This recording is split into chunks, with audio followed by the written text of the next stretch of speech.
ఓ పక్క పాక్ సైనికులు భారత ఆర్మీపై దాడులకు పాల్పడుతుండగా మరో ఘటన చోటు చేసుకుంది. జమ్మూ కాశ్మీర్ షోపియాన్లో ఎన్కౌంటర్ జరిగింది. భద్రతా దళాల కాల్పుల్లో ముగ్గురు ఉగ్రవాదులు హతమయ్యారు. లష్కరే తోయిబాకు చెందిన వారిగా తెలుస్తోంది.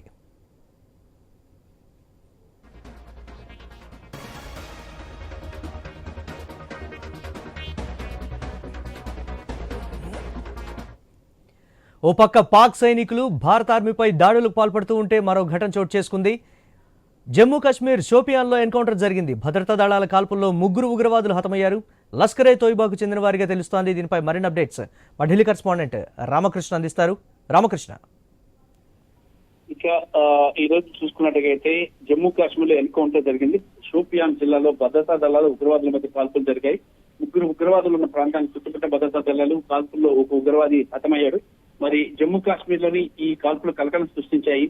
షోపియాన్ జిల్లాలో భద్రతా దళాలకు ఉగ్రవాదులకు దాడులు పెట్టిన నేపథ్యంలో కాల్పుల్లో లష్కరే తోయిబా ఉగ్రవాది హతమయ్యాడు. మృతులు పహల్గాం దాడి అనుమానిత ఉగ్రవాదిగా అనుమానిస్తున్నారు. మరోవైపు పహల్గాం ఉగ్రవాద దాడిలో పాల్గొన్న ఉగ్రవాదుల గురించి సమాచారం అందించాలని ప్రజలను కోరుతూ పోస్టర్లు కూడా అతికించారు. పాకిస్తాన్ ఉగ్రవాదుల గురించి సమాచారం అందించిన వారికి 20 లక్షల రూపాయల బహుమతి అందిస్తామని కూడా పోస్టర్ లో పేర్కొన్నారు. ఉగ్రవాదులపై సమాచారాన్ని అందుకున్న భద్రతా దళాలు షోపియాన్ జిల్లాలోని ముగింపజేశాయి. తనిఖీలు ముమ్మరం చేశాయి. ఈ తనిఖీలు ప్రాంతంలో నక్కి ఉన్న ఉగ్రవాదులపై భద్రతా దళాలు కాల్పులు జరిపాయి.